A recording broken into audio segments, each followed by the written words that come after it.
విశ్వనాథ్ గారు ఈరోజు ఇక్కడికి వచ్చినప్పుడు నేను శాంతిపురం నాకేం కొత్త కాదు, ఎప్పుడూ వస్తానే ఉంటాను. కానీ ఈసారి మీలో ఒక ప్రత్యేకమైన అభిమానం కనపడుస్తా ఉంది. నాకు మిమ్మల్ని చూస్తా ఉంటే చాలా ధైర్యం. ఏదైతే మీరు నాకందరికి ఒక లక్ష్యాన్ని ఇచ్చారు, 1,00,000 ఓట్ల మెజారిటీ లక్ష్యంగా ముందుకు పోతామని మీరు చెప్పారు. నిన్న ఈరోజు మీ ఉత్సాహం చూసిన తర్వాత ఇది సాధ్యమనే అభిప్రాయం వచ్చింది. దీనికి మనస్ఫూర్తిగా మీ అందరికీ అభినందనలు, ధన్యవాదాలు. రాష్ట్రంలో ఎప్పుడూ గెలిపించిన పార్టీ, ఎప్పుడూ తెలుగుదేశం పార్టీ జెండా రెపరెపలాడించిన నియోజకవర్గాలు 1 కుప్పం, 2 హిందూపురం. 1 మన నాయకుడు ఎన్టీ రామారావు గారు ప్రాతినిధ్యం వహించే నియోజకవర్గం, 2 మీ అందరి అభిమానంతో నేను గెలిచే నియోజకవర్గం ఈ 2.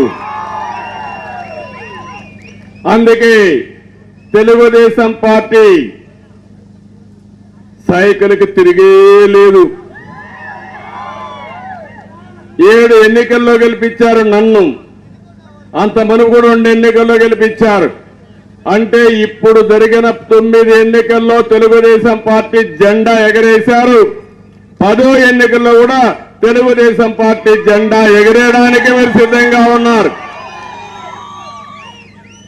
ఇది చూసినప్పుడు నేను ఎంతో ఆనందపడుతున్నా, గర్వపడుతున్నా. నేను ఇక్కడ కులం చూడలేదు, మతం చూడలేదు, వర్గాన్ని చూడలేదు.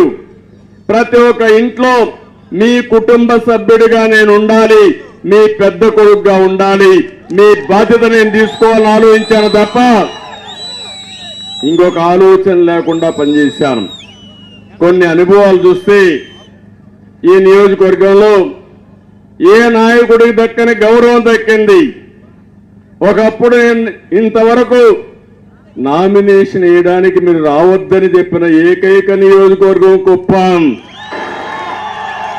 మేమున్నాం, మేము గెలిపించుకుంటాం. మీరు రాష్ట్రం తిరగండి, మళ్ళీ మీరు ముఖ్యమంత్రిగా రండి, ముఖ్యమంత్రిగానే కుప్పం అడుగు పెట్టమని మీరు కోరుతున్నారు. గతంలో కూడా అదే కోరారు. విరాళాలు వేసుకుని ఉండి పెట్టి నామినేషన్ వేసి ఎలక్షన్ ఎక్స్పెండిచర్ పెట్టిన నియోజకవర్గం ఎక్కడన్నా భారతదేశంలో ఉందంటే అది కుప్పం నియోజకవర్గం ఒకటే. ఇంకొక విషయం కూడా మీరు గుర్తుపెట్టుకోవాలి. తెలుగు జాతికి ప్రయోగశాల ఈ కుప్పం. ఎందుకు నేను ఈ మాట వాడుతున్నానంటే రాష్ట్రంలో ఏ పని చెయ్యాలన్నా ఆ స్ఫూర్తినిచ్చే ప్రజానీకం ఉండే నియోజకవర్గం ఈ కుప్పం. ఇక్కడి నుంచే ప్రారంభించాం. ప్రజల వద్దకు పాలన గాని, జన్మభూమి గాని, ఒక వెనుకబడిన నియోజకవర్గాన్ని అభివృద్ధి చేయడం గాని నాకు స్ఫూర్తినిచ్చిన స్ఫూర్తి ప్రదాతలు మీరేనని చెప్పి మరొకసారి మీకు తెలియజేస్తున్నా.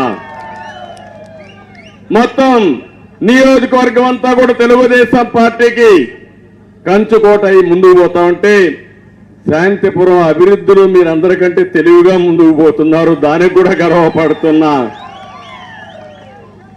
అందుకనే మీరు ఒకసారి చూస్తే నేను మొట్టమొదటిసారిగా 25 ఏళ్లకు మునుపు ఇజ్రాయెల్ టెక్నాలజీ చెల్దిగానిపల్లిలో పెట్టామంటే అది తెలుగుదేశం పార్టీ దూరదృష్టి అని చెప్పి నేను మీకు తెలియజేస్తున్నా. ఆ రోజే నేను ఆలోచించాను, భగవంతుడు మనందరికీ మన నియోజకవర్గం